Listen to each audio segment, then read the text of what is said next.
Good morning, ladies and gentlemen. If you're watching this as a rerun instead of the live show, you can skip ahead 14, 15 minutes, get into the bulk of the show.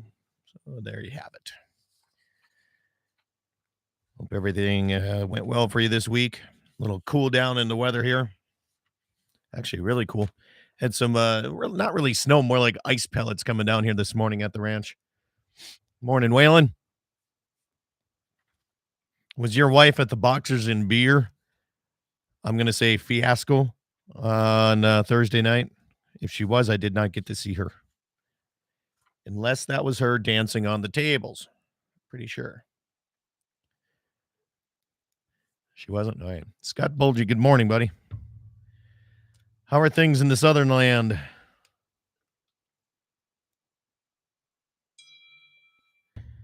Dave, Minnesota man, how's it going over there? You guys got still got quite a bit of snow, man. And I tell you what, it's different just from my place to Bismarck. Bismarck's breaking up though. Good forage barley notes in. Did you? You got really nice. Karen, good morning. Hope all is well in the Mobridge area.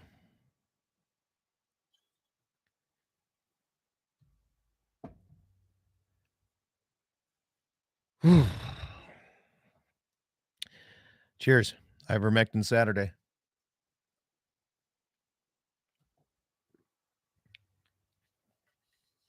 That still doesn't taste any better.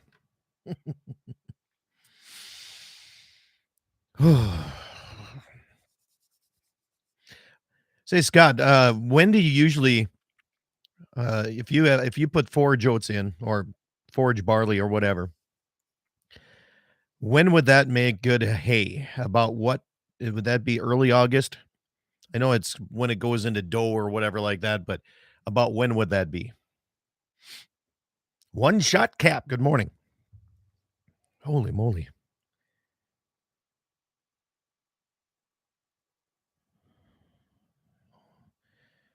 Some goofy stuff going on.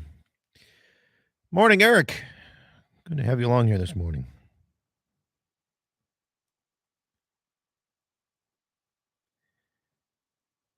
All right. I'm just going through some text messages here.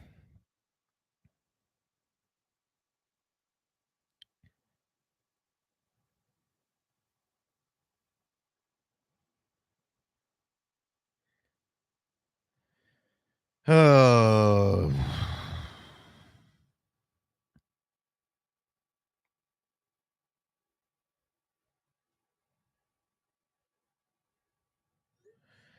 All right. Just before dough. When would that usually be, though, Scott? Would it be in August? I got 200 acres that I got to plant. I'm trying to figure out what I'm going to put in there for forage. Be late June, I believe. Okay. Late June. All right. That would work. The problem is we don't have anybody I got to get it custom done, and that's like nearly impossible to get somebody doing that right now.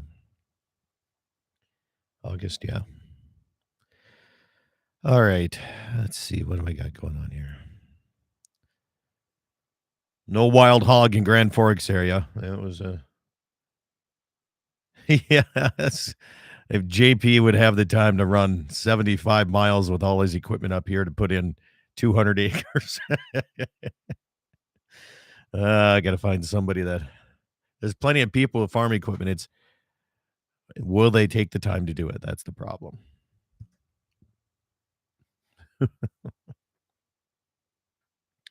I was looking for like a mid 20-foot something press drill and just do it myself. But first off, finding one that's in good condition. Second off, finding one that isn't somebody doesn't want 3 times what it's actually worth. But man, oh man. Yeah, I seen he sent me a snatch chat here about that loading calves. All right, let's get old Johnny Arman on here.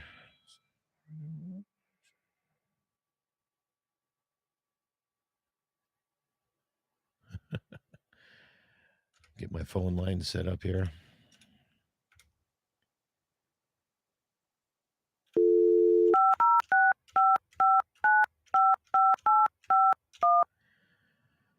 See, I remember. Sometimes I still have phone numbers I can remember. Good morning. John, where you grew up, do you still remember your home phone number when you were a kid? 223-3817. 597-3615 is mine. Yeah, and I was trying to think if I remembered the ranch number. It was 59736 something. Yeah. Yeah, we were all Yeah. 3 6s in that neck of the woods, weren't we? Yeah. Yeah. Do you remember party lines? Yeah. You do? Yeah. And then I remember the phone cord that was like 20 feet long, Oh, so yeah. you could get around the corner and talk to a girl without your parents listening to you. Yeah, our phone was on the wall in the kitchen, right where the door goes down to the basement. We had same thing, a big old long cord, and we'd sneak it under the door and close the door and sit down in this as far as we could in the stairwell to try to be all quiet about that and the whole work. So Oh gosh, if a guy could turn back the clock, I'll tell you what. I'd buy stock in Apple. Yeah, true. I got people remembering their number. Me too. Of people messaging on the YouTube channel here.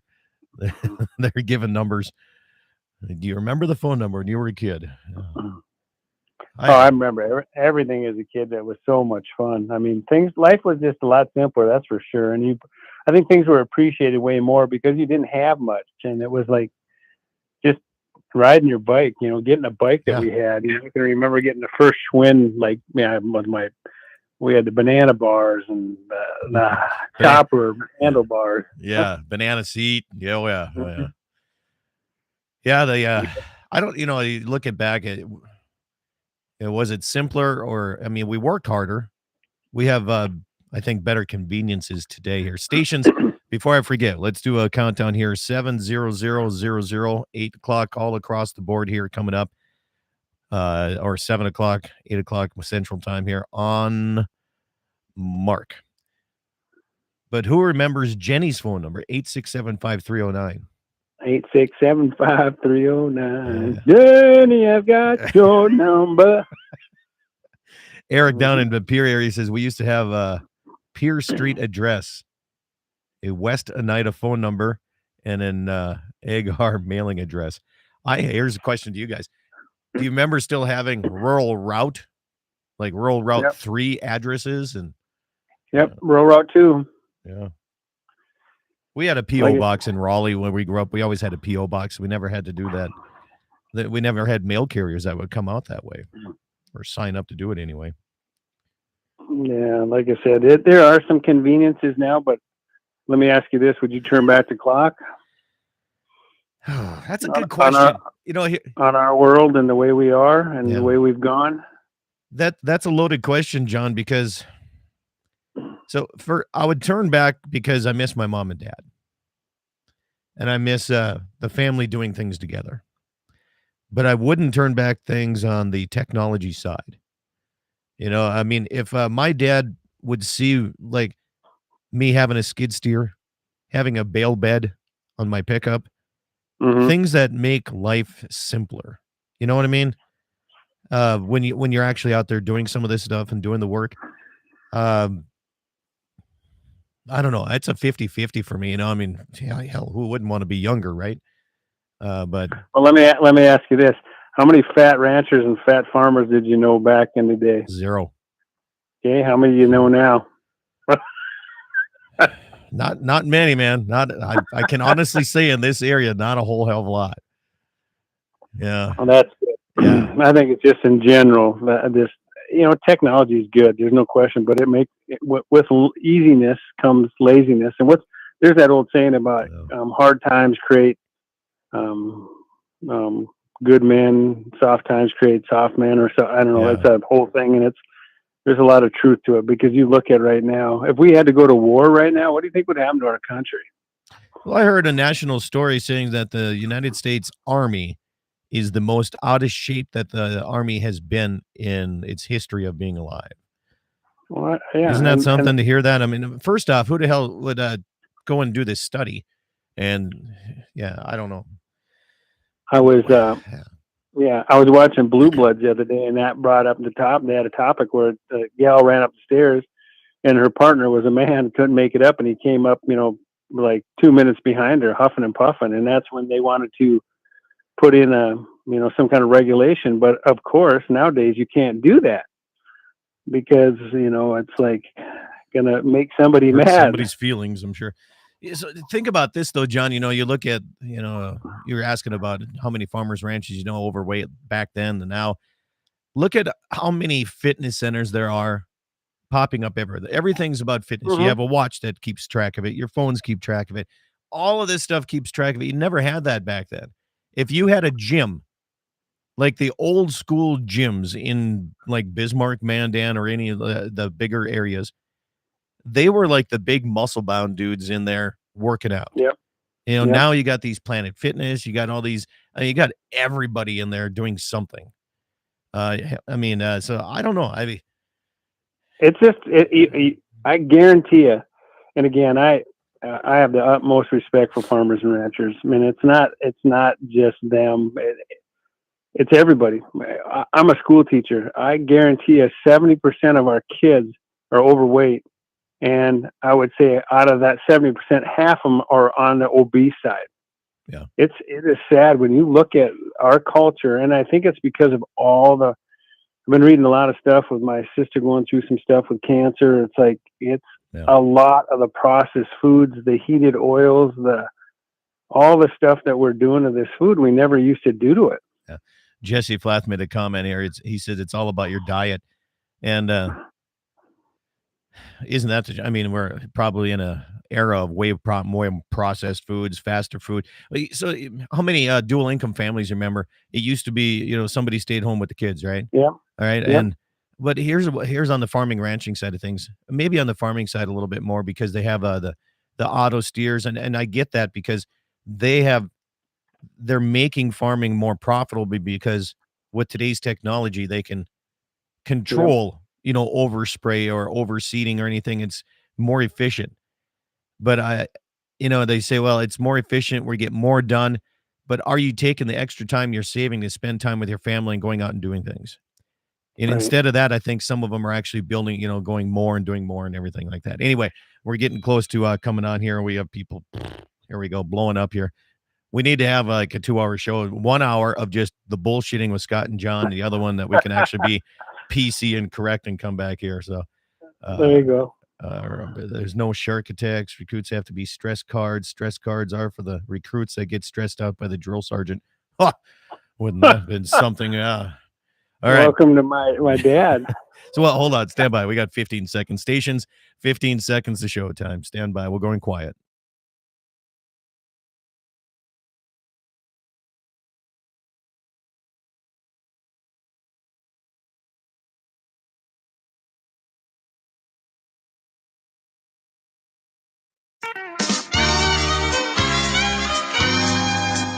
Good morning, ladies and gentlemen. Welcome to the Saturday edition of Dakota Prairie Outdoors. I'm your host, Scott Bachmeyer, here this morning, taking you through another beautiful Saturday morning on live and local radio each and every Saturday across great radio stations like KGFX in Pierre and Fort Pierre, South Dakota, KOLY in Mobridge, South Dakota, Lake Oahe's Heart of Fishing, K-Fire 550, the voice in the Northern Plains in Bismarck, Mandan, 910 Country, KCJB, Minot, where I cut my teeth on radio back in the day, and the voice of the West here, KLTC Dickinson. Good to have you along here this morning. And if you're watching around the world on my YouTube channel, it is Dakota Prairie Outdoors Radio. Thank you for subscribing to it, and appreciate all the overseas people that keep trying to hack my account. That's always nice of you guys to do that. My guest this hour is John Arman from Ultimate Outdoor Adventures TV. You can find him all across the social media side and the video streaming on many of the social media platforms as well. John, good morning. How you been? I've been doing good, buddy. How are you? Well, I'm tired of getting hacked by people on social media, making up accounts and sending friend requests and all that kind of stuff. I mean, don't they have better things to do than thinking that Scott Bachmeyer is going to make them any type of money? I mean, really. I don't know why they hack those accounts. Are people that really gullible to, it's like I get things all the time, whether it's, from Netflix or from whatever. Give me your information. Do this, do that.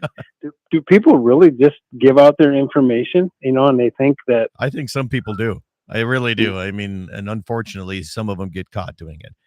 I Yeah. really do. I just got a letter from my bank saying they got compromised. So why, check your, some phishing scheme or something that they got through the bank. So now I got to go through all that here. But before we get started, John, I want to give you a mountain lion update in the Black Hills of South Dakota. The lion count right now is totaled at 42 lions. Now they're going to hit the limit of 60 here. They got until the end of this month. They got 15 days left, or until the first 40 females have been taken. Right now, 27 females, 15 males, total of 42. And the last one that was taken was a 123-pound 3-year-old male on April 1st, and out of Custer County down there. So their season runs a lot longer. It's kind of interesting. You're going to spend more time down there because your daughter moved down to Custer now. So now that you're going to be visiting the Black Hills, you, like me, would love to do this, but it's a kind of a resident only situation down there. So your daughter will have the chance to call up, hey, Dad, we're going to go track a mountain lion. Would you like to come down and film this? So that's going to be added interest to your guys' show. Well, absolutely. And when we're on that subject, they've killed 3 this year.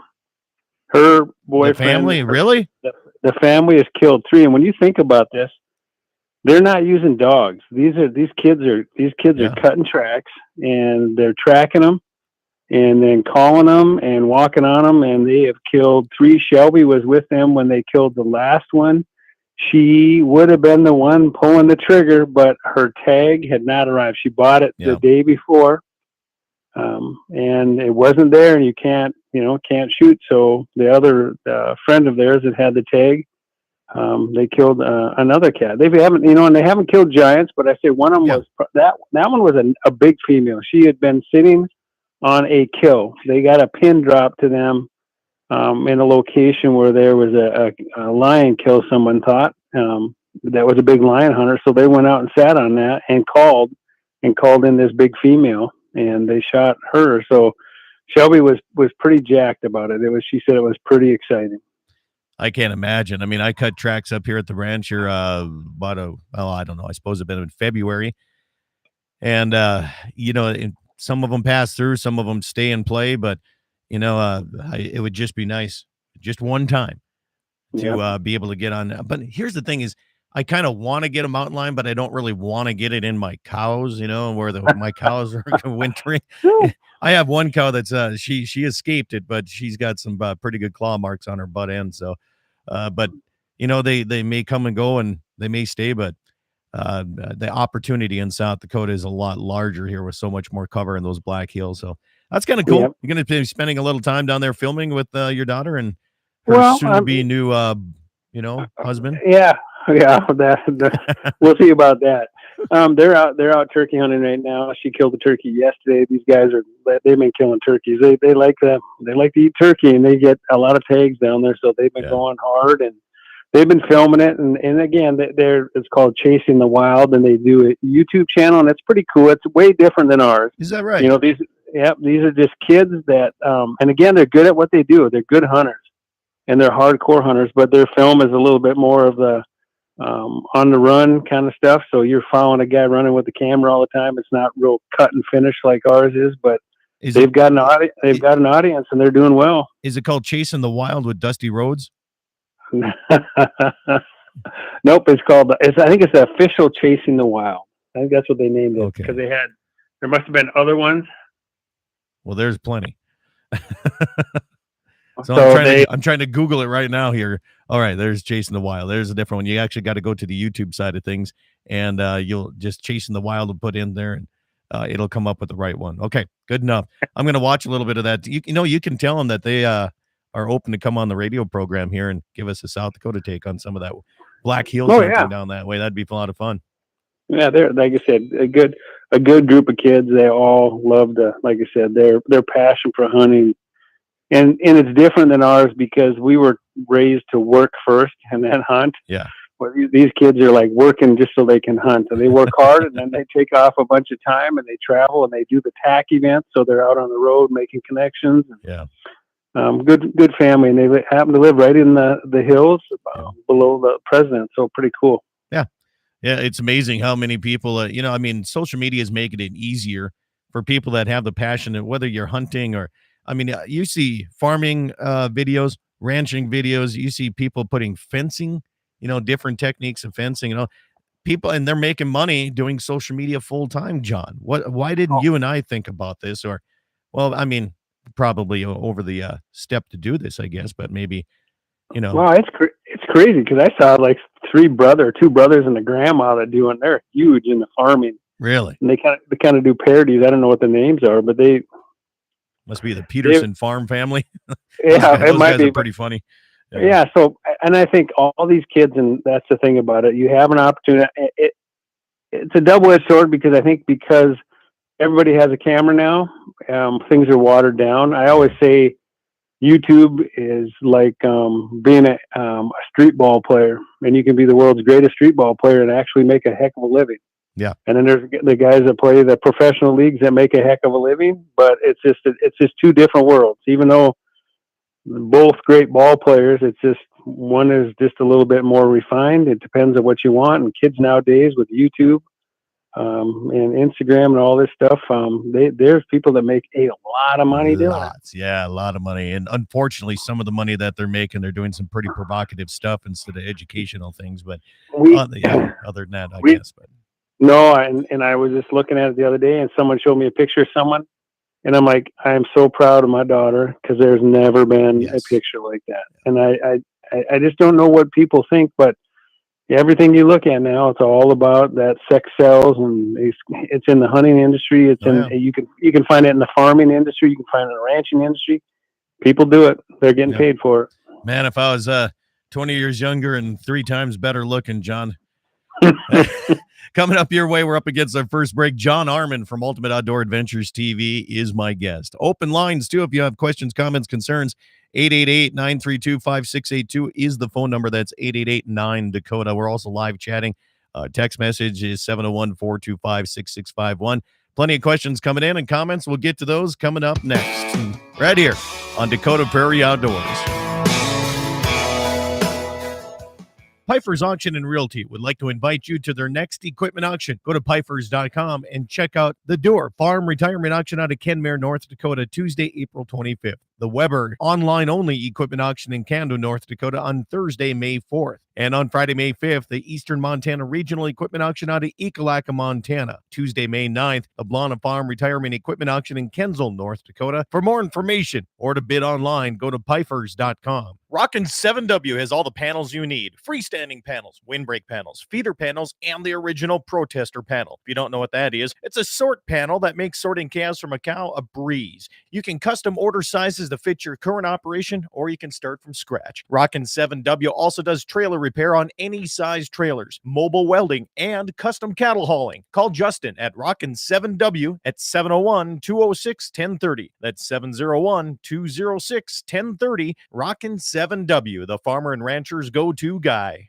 It's every American's right to bear arms. At Mandan Sporting Goods, we're here to help you support your Second Amendment rights, which reads, a well-regulated militia being necessary to the security of a free state, the right of the people to keep and bear arms shall not be infringed. Whether you're looking for a pistol for personal defense or collector gun, we have the staff to help you. We also have the area's largest inventory of ammo and reloading supplies. Mandan Sporting Goods, the area's local gun and ammo specialists. For over 80 years, Dakota Community Bank and Trust has been your locally owned hometown bank, an honor we take great pride in. And our customer satisfaction has always been our most important goal. We've gone along with the communities we serve and will continue to do so with our pledge of modern banking convenience with old-fashioned hometown service. From remote deposit options to online mortgage applications, we are happy to serve you wherever you are. Learn more at dakotacommunitybank.com. That's dakotacommunitybank.com. MoPro Guide Service, the best on Lake Oahe. Brent and his staff will give you the most enjoyable fishing experience, always having the latest in electronics, gear, and the most comfortable Lund boat on the water. Fish with somebody who lives in Mobridge, South Dakota, the heart of Lake Oahe. If you need a place to stay, the Rest Motel has newly updated rooms with free internet, a family-owned and operated business. Go to OaheWalleyes.com. That's OAHE Walleyes.com for the best fishing experience Lake Oahe has to offer. Western Frontier Insurance.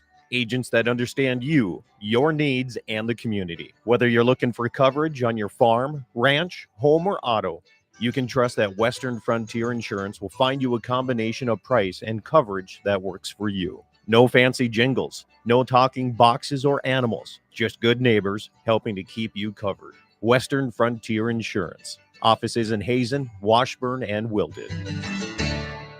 Pfeiffer's Auction and Realty would like to invite you to their next equipment auction. Go to Pfeiffer's.com and check out the Door Farm Retirement Auction out of Kenmare, North Dakota, Tuesday, April 25th. The Weber online-only equipment auction in Cando, North Dakota on Thursday, May 4th. And on Friday, May 5th, the Eastern Montana Regional Equipment Auction out of Ekalaka, Montana. Tuesday, May 9th, the Blana Farm Retirement Equipment Auction in Kensal, North Dakota. For more information or to bid online, go to Pfeiffer's.com. Rockin' 7W has all the panels you need. Freestanding panels, windbreak panels, feeder panels, and the original protester panel. If you don't know what that is, it's a sort panel that makes sorting calves from a cow a breeze. You can custom order sizes to fit your current operation, or you can start from scratch. Rockin' 7W also does trailer repair on any size trailers, mobile welding, and custom cattle hauling. Call Justin at Rockin' 7W at 701-206-1030. That's 701-206-1030. Rockin' 7W, the farmer and rancher's go-to guy.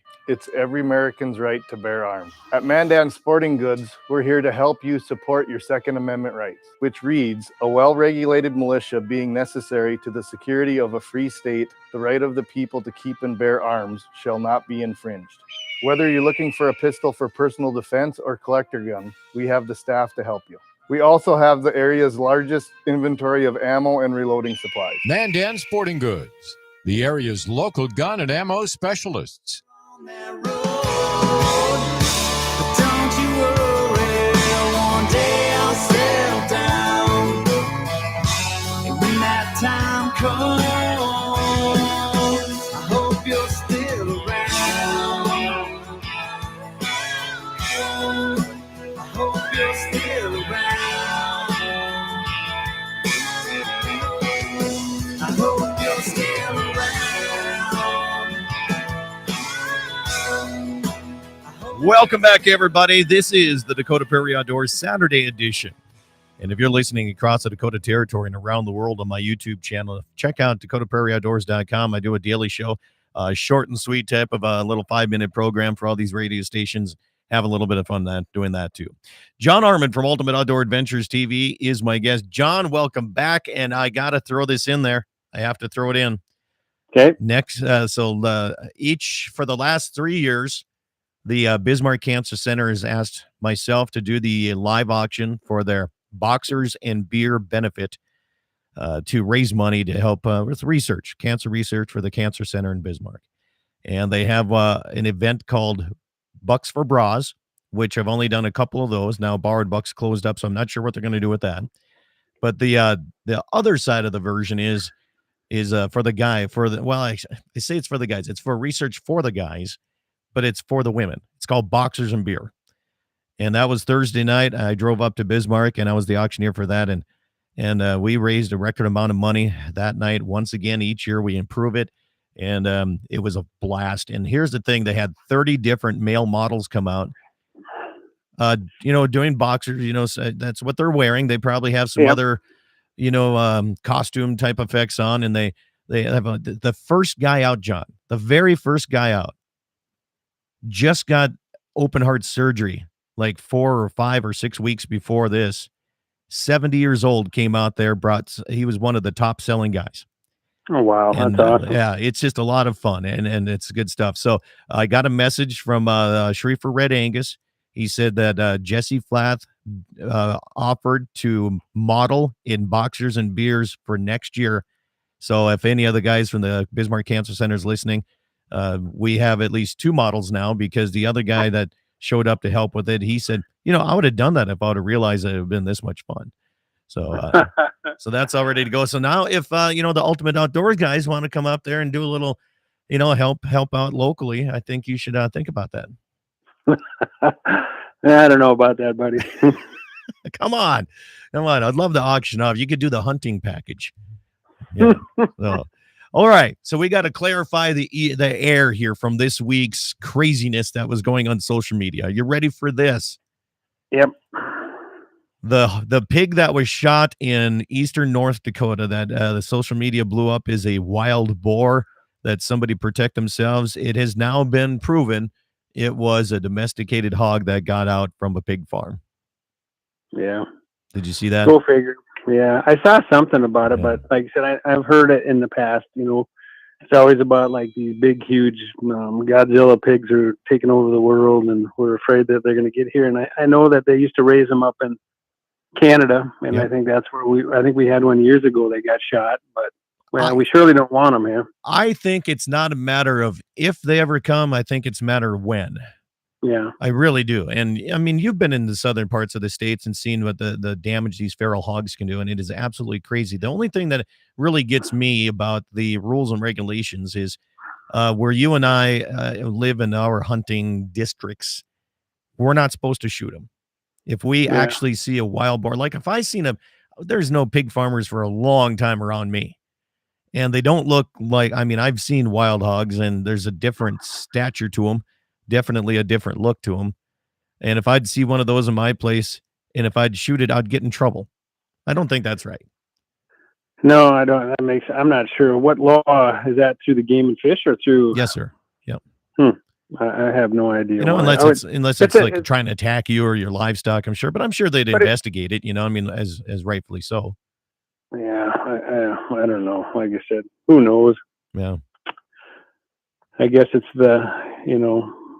if it's a wild pig and looks like it's going to drop some little ones, I think it's, fair game.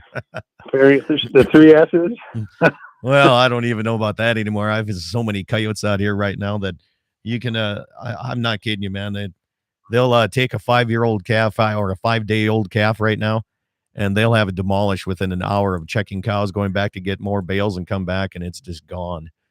And it's just crazy what it is right now. So, I got Fish and Wildlife Service down here. They've been flying and setting snares and traps, and even they're kind of confused going, how many coyotes do you have in this countryside? They even told me, they said, maybe you want to invest in sheep fence and put it around your calving pasture. He said, at least that way we'd know where they're coming through and we can hang a necklace on them. And I'm like, I don't know about that. That's a lot of fencing to go on a sheep fence here. So, when you pasture calf in the Badlands, it's not real small pastures. No, and I've seen some pictures from eastern Montana from some guys of cows that have had their back ends eaten out while they're giving birth. Yeah. And both the calf and the cow were dead. It's like I said, nothing to. And with the snow and, those coyotes were walking on the snow and, a cow gets stuck or a calf gets stuck, it don't take them long to catch them and tear them down. Yeah.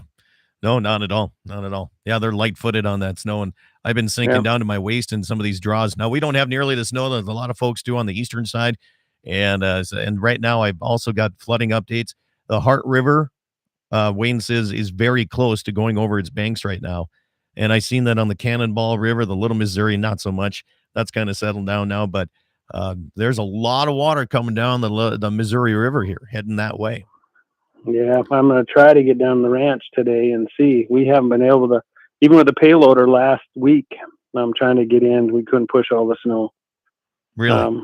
Just that bad road with the hills and stuff. So I'm hoping, I'm sure I can get in now. It's just going to be a muddy mess, but got to get in there and I'd like to do a little turkey hunting, which has been kind of a rough start. I was out this morning with one of my youth hunters in my neighborhood, but turkeys decided to go down on the bottoms, and I got to try to figure out where they're going. I'm not sure why they're in the bottoms, because it's got to be a mess down there, but you know how turkeys are, just when you get them figured out. Yeah. Well, I finally found our group of turkeys here out fencing the other day, so now at least I have an idea where they're hanging out. They used to come into the yard all the time, but now when I got 2 dogs, and now I got a brand new cow dog, I got a new puppy. So they've been kind of taking care of not any wild animals in the yard right now. Yeah. Speaking of fencing, it's going to be a bad year. Hey, Boy, let me tell you, there's a lot of fence down, isn't there?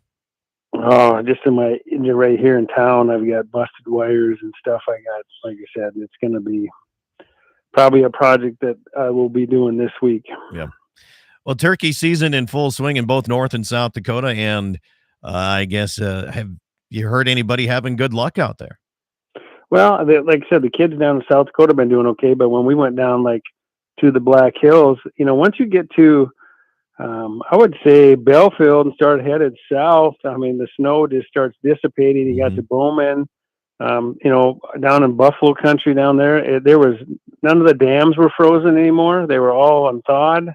Everything was brown. South Dakota had just received like 18 inches of snow the few days before, and that was almost all gone. So I think they're in a little different boat than a lot of us out here because we have so much snow and the birds are still bunched up, and it's hard for people to get out there and get around. So, there's some success, but I think it's not been, a great deal just because of the logistics of getting places. Yeah.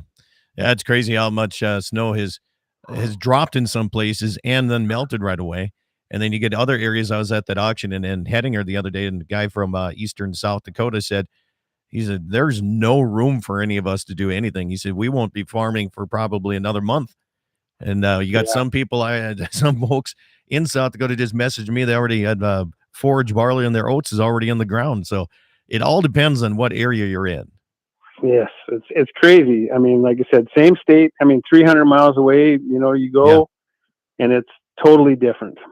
Totally different. Well, Levi Nelson messaged me, says he got it done opening day, got his turkey down right away. Mr. Patience right there. Well, it's good though. I mean, you get that done. And well, when somebody like Levi keeps sending me Snapchats of how many tags he's going to have this year, he's got to get it done on the first day, John. I mean, he only takes 1 day vacation. He goes and gets it done, comes back, works, and then he goes, he's hardly ever going to miss a tag if that's the way he's going to go at it, I guess. No, he's got big eyes when it comes to tags. He said he'd rather have the end of the year with tags in his pocket than be the end of the year with no tags. Well, as long as he's here June 2nd for Brandon, that's all I care. He can have that tag, and we'll go shed hunting afterwards. Coming up against the break, I'm talking with John Arman. We'll get to more of your messages coming up your way. John Arman is at the Ultimate Outdoor Adventures TV. You can find him on all video streaming methods across the interweb. Coming up your way, more on the second half. Open lines, 888-932-5682, or you can call or text 425-6651. Back after this.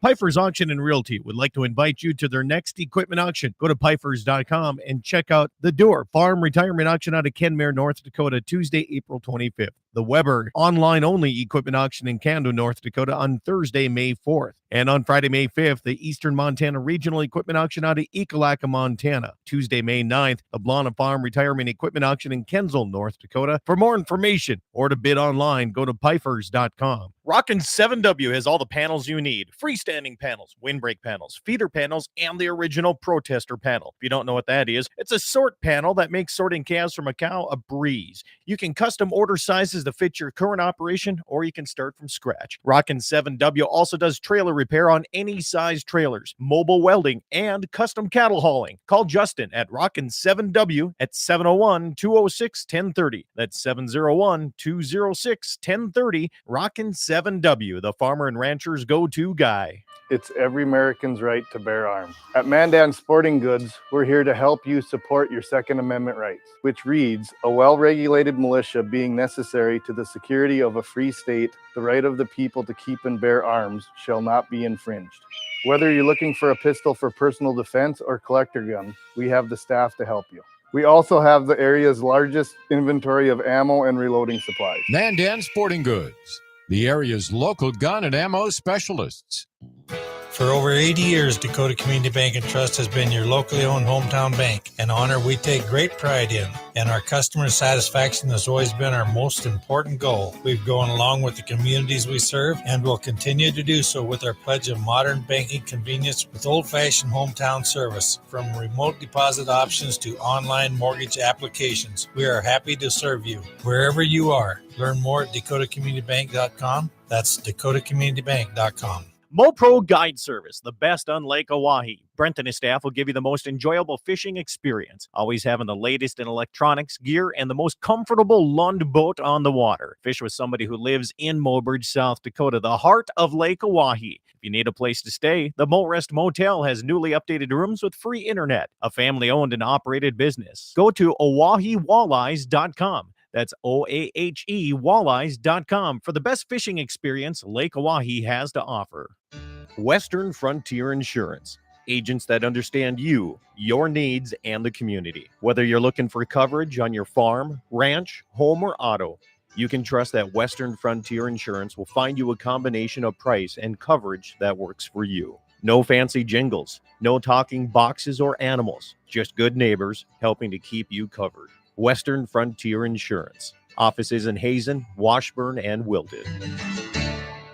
Pfeiffer's Auction and Realty would like to invite you to their next equipment auction. Go to Pfeiffer's.com and check out the Door Farm Retirement Auction out of Kenmare, North Dakota, Tuesday, April 25th. The Weber online-only equipment auction in Cando, North Dakota on Thursday, May 4th. And on Friday, May 5th, the Eastern Montana Regional Equipment Auction out of Ekalaka, Montana. Tuesday, May 9th, the Blana Farm Retirement Equipment Auction in Kensal, North Dakota. For more information or to bid online, go to Pfeiffer's.com. Rockin' 7W has all the panels you need. Freestanding panels, windbreak panels, feeder panels, and the original protester panel. If you don't know what that is, it's a sort panel that makes sorting calves from a cow a breeze. You can custom order sizes to fit your current operation, or you can start from scratch. Rockin' 7W also does trailer repair on any size trailers, mobile welding, and custom cattle hauling. Call Justin at Rockin' 7W at 701-206-1030. That's 701-206-1030. Rockin' 7W, the farmer and rancher's go-to guy.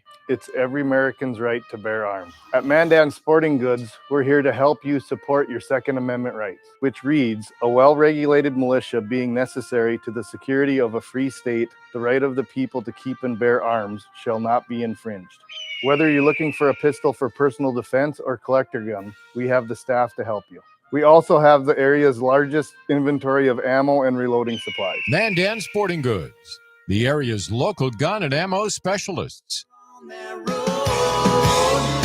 but don't you worry, one day I'll settle down. And when that time comes, I hope you're still around. I hope you're still around.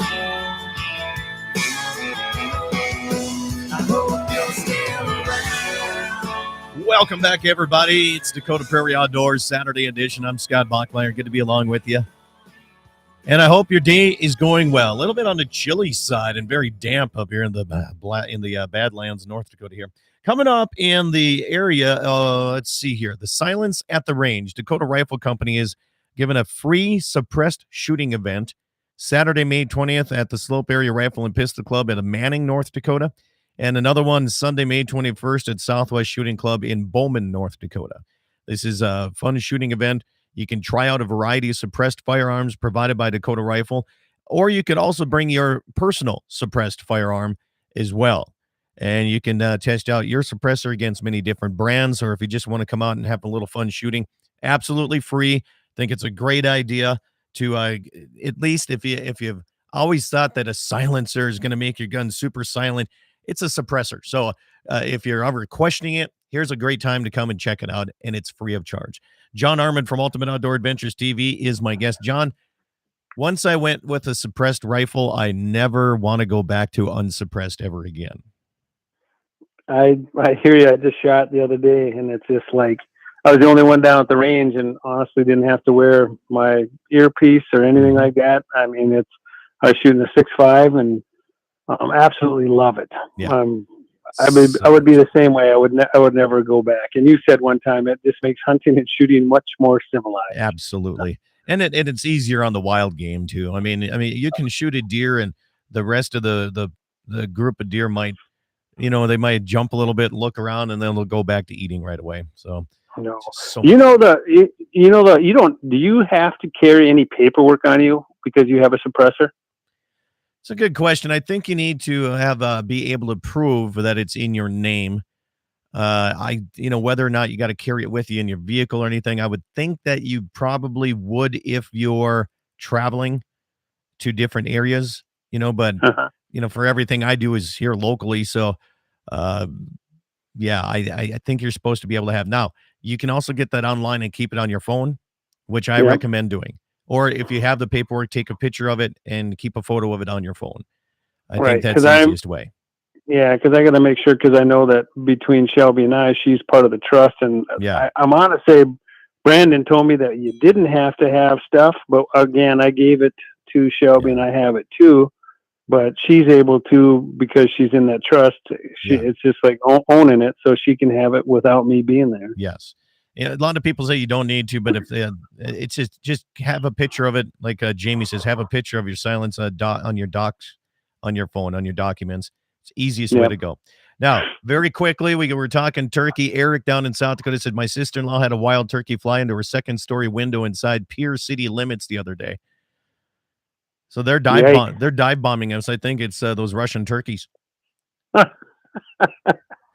That must have been a heck of a commotion, having a turkey. Have you ever seen the one online where the guy is up and there's a turkey sticking out of his front end of his car in his drill, and he pulls it out and it gets out and runs away? Well, they're tough birds, man. They are tough. How many times have you arrowed one and it ran away? And I mean, you have to look hard to find that turkey.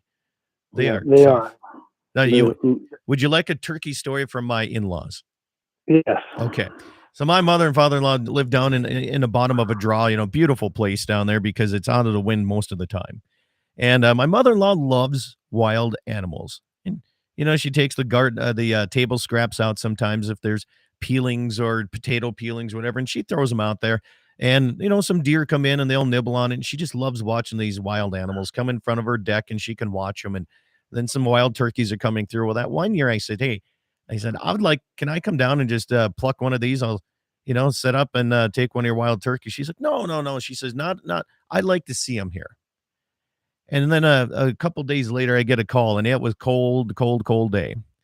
And one of them flew in the picture window in our living room. Glass everywhere, right?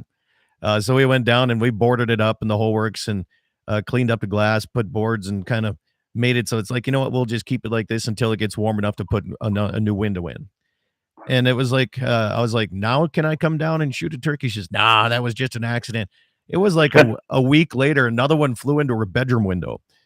And after that, she's like, you can go at it. Go ahead.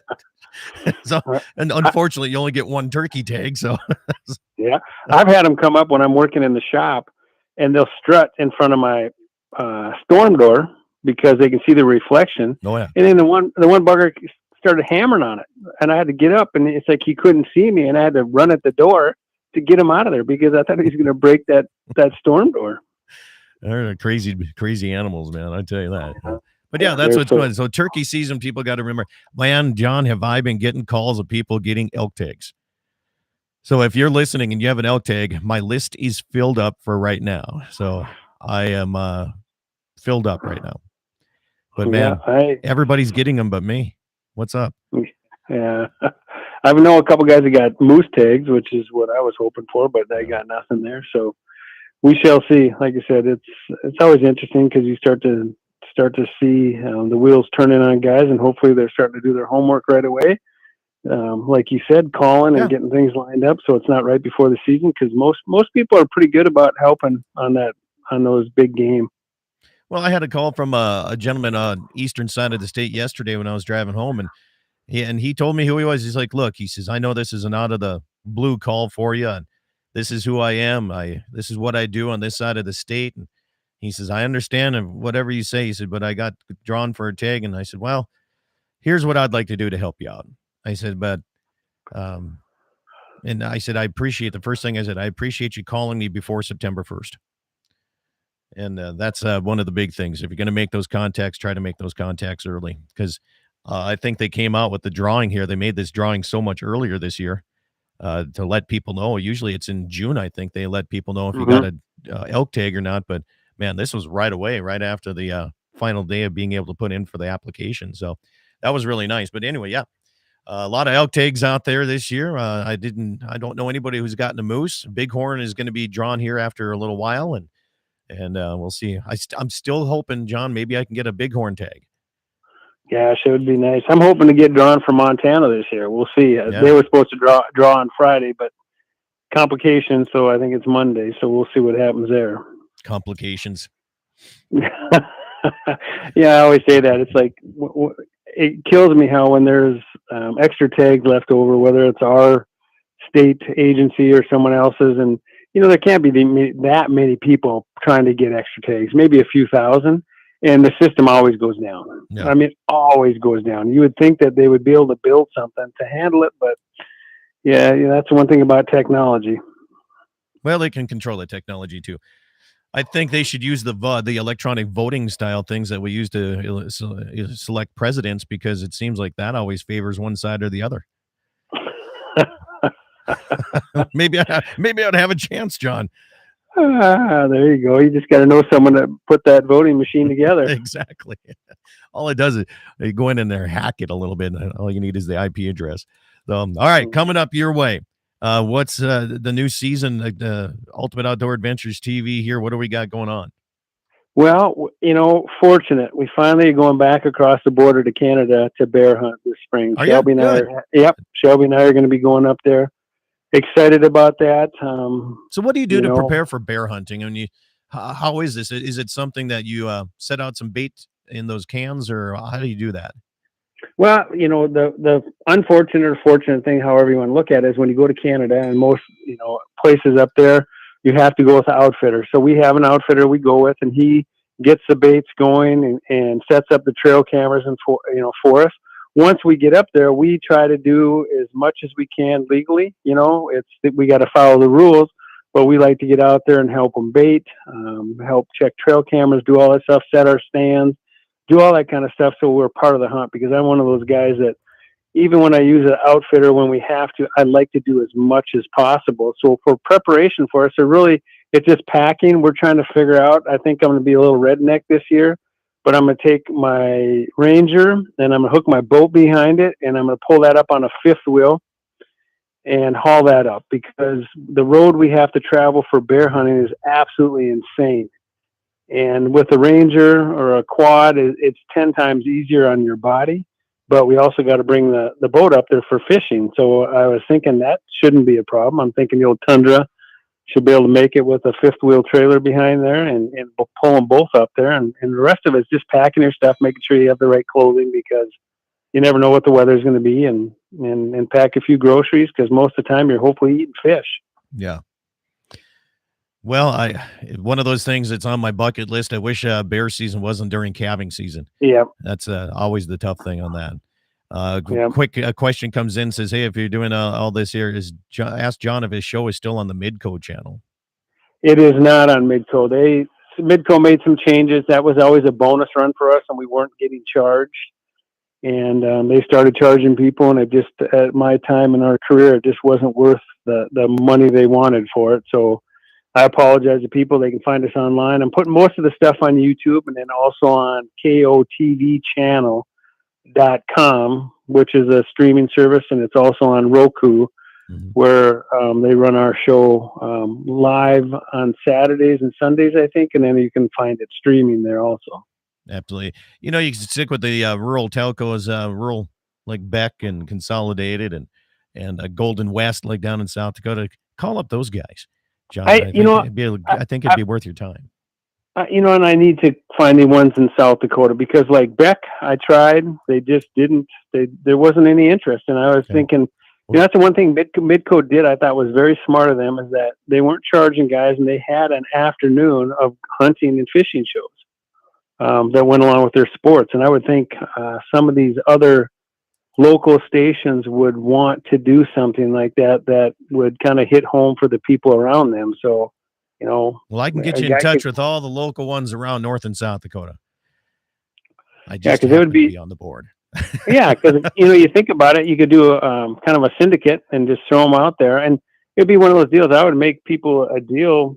However, it's just getting the show out there to people. It's always nice, whether they're reruns from the past a few years, or or whatever. It's just nice to have local flavor out there for people. Yeah. So a text message comes in real quick here. I'm trying to get to this so we're bouncing around, John. Sorry about that. Yep. Doug says, did you get to read Kristi Noem's NRA speech? She gave it when she signed the executive order relating to bank tracking on the Second Amendment rights. And I pulled this up, and it's actually worth a really good read here. And Governor Noem ordered with her order will prevent the woke, in quotations, corporate banks with discriminatory policies against firearm industry members from collecting taxpayer dollars through South Dakota state contracts.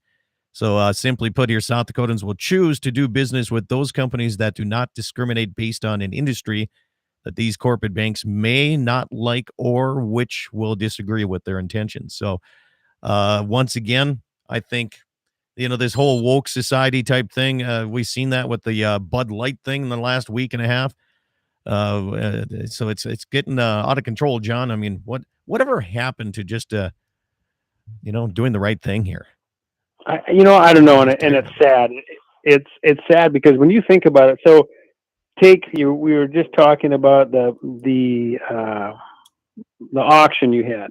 Yes. And some of the people that are working that auction and give the most money actually work with Anheuser-Busch. Yes. And the sad thing when I always talk about woke, it works both ways. I've never been a big guy to cancel anybody because these companies, you think you're hurting the companies, which you are, but who are you hurting the most? Once Anheuser-Busch loses $6 billion, they don't get rid of their executives. Who do they get rid of? Start taking care of their distributors. Right. Yeah. And who are and all the people, you think of all the good people we know that work for Budweiser and Anheuser-Busch and Sam McQuaid's and all that stuff. They didn't have a say in this. And that's a hard thing for this because I know we have to stand up, but we end up hurting the people we love the most sometimes on this. And it's like, it's just a terrible situation that anybody's got to be in. You should not have to pick and choose what beer you drink because of political statements. I mean, what the hell is coming to this world? I mean, think about it. Yeah. Yeah, you're right. And when you look at it that way, you're hurting the people that have the jobs that you're probably friends with here in and around the local area. Yeah, and that's why I struggle with it. You always got to be careful when you make statements. And again, I understand because I feel it's like you said, the transgender world. I could care less about. I don't care if that's how they feel. That's fine, but don't push it on me. And that's where we're coming with this world. As you look at the percentage of people that have all the squeakiness that's going on, it's less than 1% of our country that's controlling our country. Yep. And that's sad. Well, and it's also, like you said, they didn't have a choice on this. Right. And you look at this, when I was, when Cedric Thiel was sponsoring me, and for some reason, a big story came out of California where it said that the Toyota dealership or whatever was doing meatless Mondays. And it blew up, right? Everybody was coming at me because they're like, "Oh, Scott, that was one of your sponsors. Toyota's one of your sponsors. You're against eating meat." And Justin Thiel came back and said, "Hey, in our local area, we're going to do an all meat Mondays." Right. Right. I mean, so he came back as a local guy doing this, proving that it's not me that's making the decision. In fact, I support the egg industry and I support this. So he had to come back from the other side of it. It's just crazy how, somebody in the national side, some big corporate office is making the decisions for all these small mom and pop stores around everywhere else.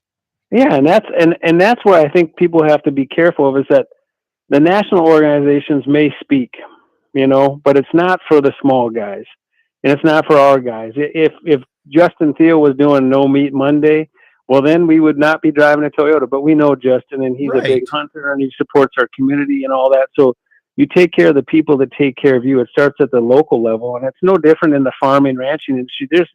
There's decisions made at a national level that Scott Bachmeyer may not agree with. Absolutely. But Absolutely. his local community isn't backing it. So why would you shut down your local community? People have to just be a little bit more thought out when they start canceling people, because you may be canceling people that, again, it's the guy that's feeding his family that loves to do the same things that we do. And now he's not going to be able to feed his family because, we canceled their whole company. And so I think that we just got to look at things a little bit more, I guess, through better glasses. Try to be more positive about things, and it's a tough world we live in right now. Let's go to the phone lines here. 220 number. Welcome to the show. You're on with John Arman and myself. What's your first name? Hey guys, JD here. Hey, how's it going, man? Good. I meant to call in earlier, but I was busy with some stuff. But you guys were talking about the NRA convention, and I did watch Governor Noem's speech. It was awesome. I watched most of them actually, and watched President Trump's, which was I thought he did a great speech. But there's something about it that's eating on me, and I'm sure I'm going to piss some people off when I say this. But well, here's the thing: you got 60 seconds to do this, so go for it. All right, let me get to it then. Trump lost the last election, in part because a lot of Republicans wouldn't vote for him. There was some cheating, and he needs every damn vote he can get to win. And whoever wins the Republican nomination, I'm going to back 100%. But he's not doing himself a favor in the Republican Party by calling another guy, Ron DeSantis, who he calls Ron DeSanctimonious, which he was calling him Ron DeSanctus in his speech at the NRA convention. So in my opinion, Trump would be well to do to stick his sights towards the Democrats and not his own party. Right. Because I know a lot of people who are Republicans who they're not going to vote for Trump if he pulls this name calling on his own party crap again. I get a kick out of it. It doesn't bother me. I'm going to vote for the guy. But he's just not doing himself any favors, and he needs every damn vote he can get to win. Otherwise, he's going to lose again. Yeah, that is my opinion. No, I appreciate the call here, Jamie, because that's one of the worst things that you can do is talk down at your own Republican Party or even on the Democratic side if they're doing it on that side too. It's the worst thing to look at because you're just breaking up that party that much more. And he is doing it. The people who are hardcore Trump people don't believe that, but they're doing it. I know tons of people who are Republicans. I mean, they swear they're not going to vote for him again because of it, and he's not changing his ways. He needs to do that, and he's cutting his own throat again here, and ours in the process because we're going to lose. Well, stay on the line here. We're up against the line here, so stay with us here, Jamie. John, as always, my friend, we're going to continue on the YouTube channel side. We have some questions that came in that I want you to get out of. But right now, okay. John, thank you so much for coming on, making time on a Saturday morning.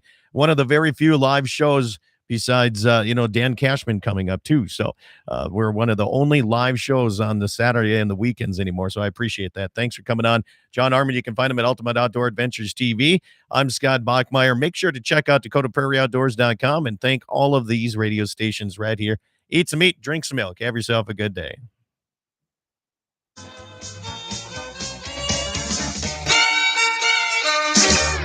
All right, stations, thank you so much. All right, after hours, we'll give them about 10, 15 seconds just in case the radio stations are on an autoplay.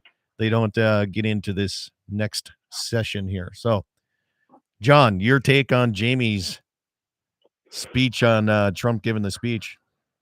Well, I didn't listen to the speech, but that's the one problem I've always said is Trump is an absolute idiot for running his mouth all the time. I mean, like I said, his policies are sound. We need him, but we need a Republican in office.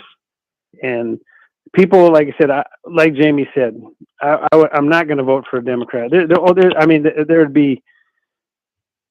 to be the only guy that I even can stomach is Manchin. And again, I'd have to know more about the guy, but he seems like a pretty solid guy, like kind of an old Democrat where it's not so bad. But our world needs change bad, and you can't. I mean, why wouldn't they work together? I mean, think about DeSantis and Trump together. Yeah. You know, you would blow people out of the water with it, and it's just ridiculous. Trump he's so simple-minded sometimes, and I'm like, there's got to be somebody there that can keep him to just shut his mouth, but I just don't think it's possible. No, and you know what? Here's my take on one of the big reasons he lost last time. Remember the first debate he had with Joe Biden? I mean, the whole damn world was just about watching it. And Trump came off, and this is pretty much to everybody I know who voted for Trump. I got the man's signs in my garage yet. But he came off as a complete and total asshole because every time Biden would say something, he'd just overtalk him and keep going. And I was sitting there watching this going, dude, would you shut the hell up? Yeah. You're losing people here. Why don't and I think from then on, he lost a bunch of people there. They should be able to shut the microphones off so they can't talk. Yeah, if he would just Because they go over each other. Yeah. And apologize, one time, say, hey, I kind of lost my cool here. This is, but he never does. He's one of those guys that's always right. No. And like I said, it's too hard. There's too many people. Every woman that I know, that I work with, hate the guy. They will never vote for the guy no matter what. They'd rather not vote. And I said, you can't do that. But they hate him so much because he's such a bully. And you can't, I'm trying to teach kids not to be calling other guys names and act, your age and show some respect. And then we got a president of the United States that is calling people pencil necks and making fun of them. And it's like, you just can't do it. It's like if you could just put a little Ronald Reagan in him in the presidential side of things. Like I said, even when you look at like Obama and Clinton, the reason they people liked them is because they were charismatic. It's not their policies, and people don't vote for policies, which is sad. Yeah. They vote for the nice guy. Well, yeah, you got to have a charismatic personality or cult of personality or something like that. But another thing when Biden won it, a lot of them weren't because they liked Biden. It was anti-Trump. And I was at a fundraiser for a guy's wife, and I'll bet you, I know so many people. I knew most of the people there, and most of these people were Republicans, and they kind of know I'm into politics and talking. So they come and talk to me, and I'll bet you the majority of these people did not want. They said they did not want to vote for Trump because of the way he acts. And I'm like you, John. I'm like, you guys, you can't do that when they're just like, I just can't take it. I can't take it when he acts like that. I act like I said. I get a kick out of it when he called Schiff pencil neck. I laugh at it and I think, because the Democrats can get away with calling us whatever they want because they own most of the media. But it's not a two-way street there. They won't cover for Trump. But that kind of thing scares me. And to this day, like you said, people are just, they can't stand it. They're not going to vote for him. But the people who are just, on with Trump, they don't get that. And they, I got called yesterday. Somebody told me I had Trump derangement syndrome, which is hilarious. I'm not sure which guy it was. He was at one of the MMA fighters that got on there and was talking. This was, I think, during Trump. Yeah, and that's how I've always felt. I'm an athlete, and I don't care if my coach is a nice guy or not. I'm a winner. I want to win. Yeah. And we follow the rules, but if my coach is screaming at me, I don't care. I want to win the game, and I don't want to be on a team of the nice guys that lose all the time. But there's so many people that like that. They'd rather be the losers and have a nice guy.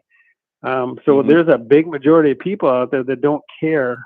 And it's just sad because we're such at a turning point in this country that we can't sustain 4 more years of this crap. Right. Gene Cox says, I got Trump syndrome when gas prices went up 40 cents this week. Yeah. Again, I saw it again. I'm like, going back up again, and then he wants to get rid of all the gasoline. All the drilling. Oh, yeah. Yeah. All right. So we're going to switch topics here now that we're after hours. It's like George Norrie. All right. Are you ready? Darren Munn says, ask John, and I'm going to ask Jamie, you too, because your wife's a school teacher, right? Yep. Yeah. Ask John, what does he think about litter boxes in school? Yeah. Well, I was in a call in the other day to Daryl's show. And I'm a little put out by, and again, I don't know if it's Daryl, but on KFire Radio, they got a lady talking about, it's kind of like their advertisement and saying about special ed kids. And they're all supposed to have AIDS and they don't have AIDS. And there's 3 people getting fired at Horizon. And it's like a sound bite and it makes it sound bad. And I think people do that. It's like the litter box thing. We don't have litter boxes in Bismarck. Hornbacher has done a solid job. I mean, we have rules that they can't even wear costumes and things like that. And the litter box thing, like I told people, it's kind of like transgender, all that stuff. The first thing I think someone should do is see a psychiatrist. Yep. Get professional help. And if a parent lets their kid dress as an animal and act like a furry, the kid needs to go to a psychiatrist, but first of all, the parent should be joining them, because any parent that lets their kid do that and act that way, they're kids. Kids are going to be stupid sometimes, and their brain's not developed. But as an adult, to let your kid act that way, you need to go seek professional help. And I don't think that, with all this stuff, with the transgender, I truly believe that some people are just messed up, and I shouldn't say messed up, but that they got too many chromosomes or whatever. But again, you can't let kids be making decisions. There's a reason that we don't let kids vote when they're young. There's a reason that, the brains aren't fully developed till they're 26. And people will say, well, they go in the military. Well, we probably want them not fully developed going into the military because maybe they wouldn't go into the military, knowing what's coming sometimes. So, people just lose their mind on this stuff. And that litter box thing, we've never had that here. And it's like I said, Bismarck Public Schools, we've been pretty fortunate. Yeah, we have some little problems, but I've been here 32 years and I've never come across anything that I would say that me as a conservative person, would be totally against. We've talked about some of the new books that they're bringing in schools. I've had some questions on some of those, and they're not terrible. They're not terrible books. They're books about a child that may be gay. And again, you got to look at both sides of that. Kids, there are kids that are gay, and that's not their fault. And they're not bad kids, but if they're looked at in society as being like terrible and bad, how does that make a little kid feel? And so maybe if he read a book about that Jimmy felt this way, and again, it's hard as a parent to think that way. Yeah. But again, it's not. I was listening to, I can't remember which stations it was, John, but they were running some public service announcements. And it came across as the public service announcement was, if you have transgender or furries in school, that the mental illness was on the kids that didn't have it, that they should go seek mental health issues because they don't know how to deal with it. And I'm like, wait a minute, they're turning the tables on this a little bit here, aren't they? Yeah, and that's the thing is that all this stuff needs to be discussed because it's there for kids.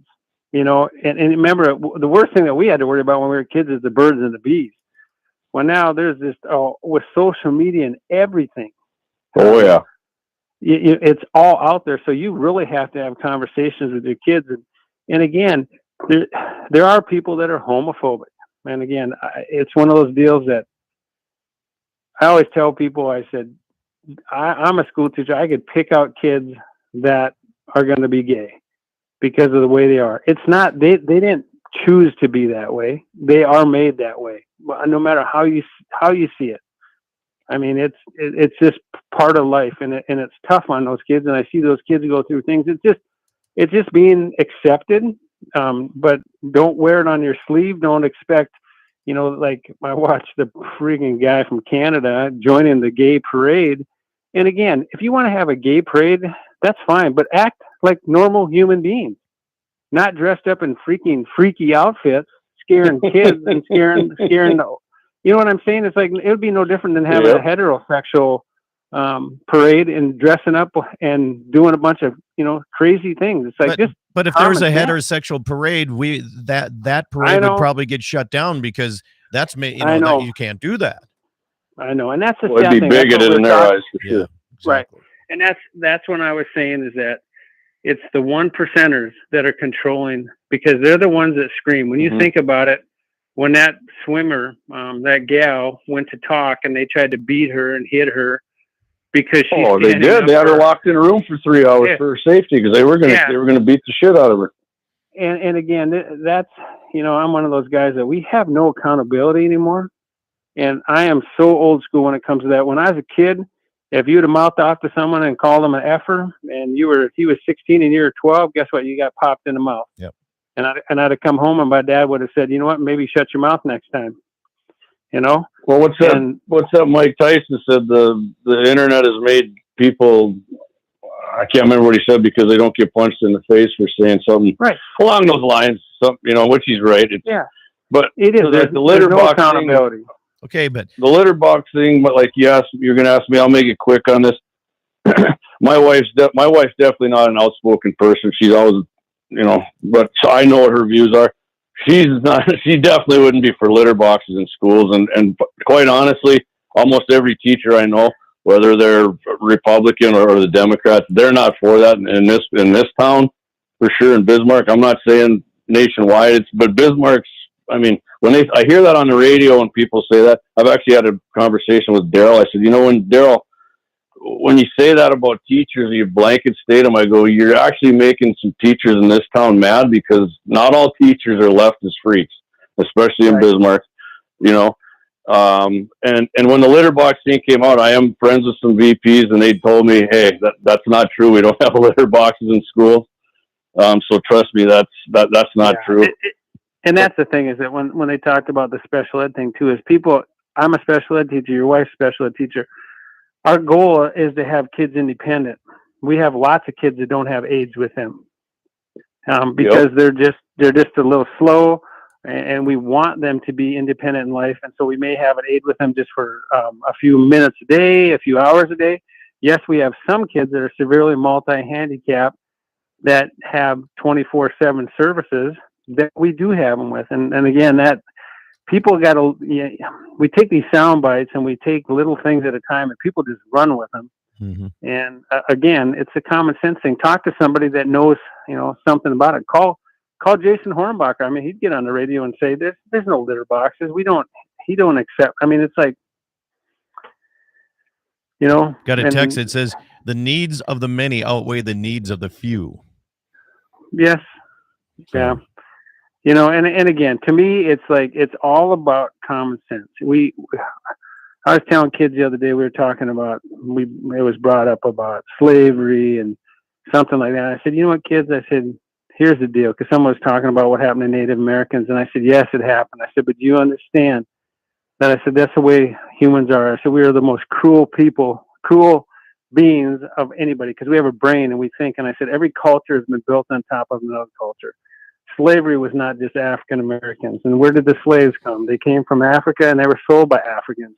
It's like, it's greed, money. It's just being, bad people. Mm-hmm. And I said, it has nothing to do with skin color. Doesn't have to do with sexual preference. It's just bad people out there. And we have so many bad people right now. It's crazy how people are thinking nowadays. And there's no common sense anymore, no morality, no nothing. Well, playing off that a little bit. First of all, I would say the Black Hills has been in like 7 different Indian tribes have taken it, and they didn't take it peacefully from each other. So, and common sense. When you say common sense, I agree with you, John. But common sense compared to somebody like Joe Biden and to me and you, I mean, how do you find even common ground on common sense? Because Biden thinks it'd be common sense to go door kicking and take everybody's AR-15. He doesn't want to outright say that, but I'll guarantee you he thinks that's common. Well, he said he thinks you're sick if you own a semi-automatic. That'd be that a 9mm or an AR-15.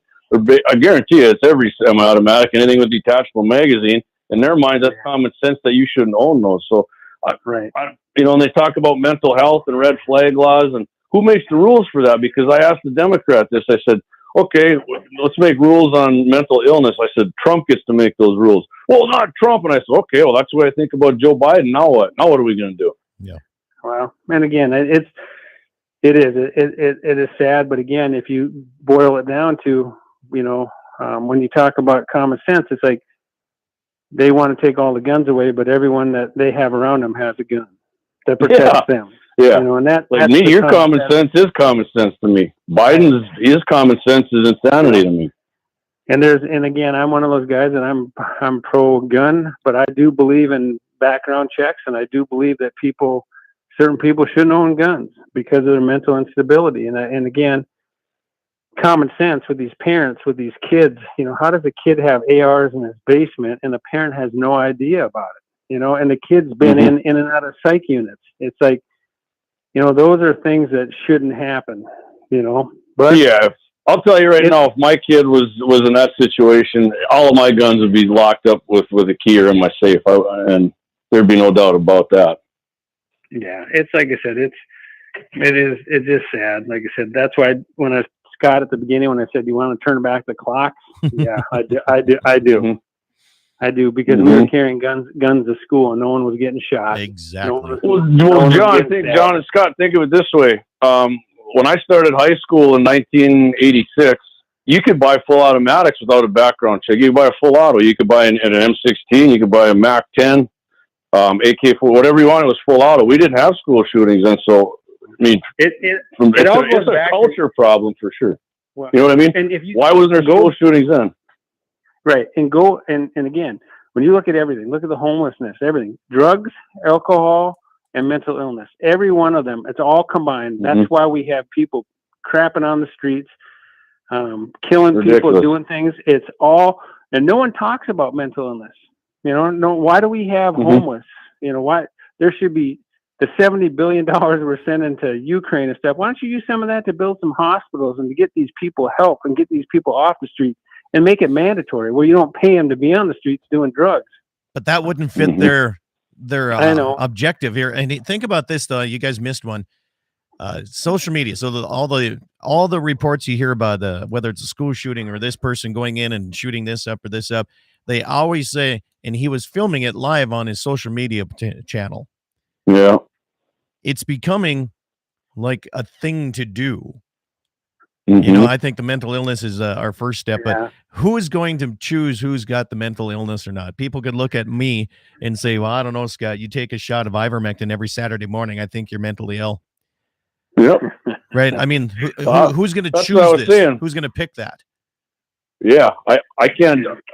That'll never happen because, like I said, the left, I will not. They think I'm mentally ill because of the amount of guns and ammo and what type of guns. And I guarantee you, they think I'm totally freaking insane. Well, Biden said it himself. He thinks you're sick. Gene Cox says, in 1986, you actually compared guns with the principal. Yeah. I did my speech on cleaning my 870 and brought my gun into school and cleaned it. Yeah, back in the 80s. Well, I did show. I know guys who go hunting with their wrestling coach. Yeah. The world, boys. I tell you what, it's kind of tough. But I got it. Is there any more questions, Scott? I got my turkey hunter still out in the blind. I'm gonna go check on him. We're all good to go, man. Jamie, John, thank you guys. You bet. Catch you later. See you. Guys. See you guys. You bet. All right, YouTube. Thanks for hanging on as long as you did. Appreciate it. Have yourself a good day. All right, and let's see. We got some info on show ideas for next week here. I'm still doing a little research on one of them, but we'll see if we can't get that lined up. If you have anything, feel free to text it to me, 701-425-6651. Leave a message on my chat board, or feel free to send it to me on any one of my social medias. Have yourself a good day. Talk to you later.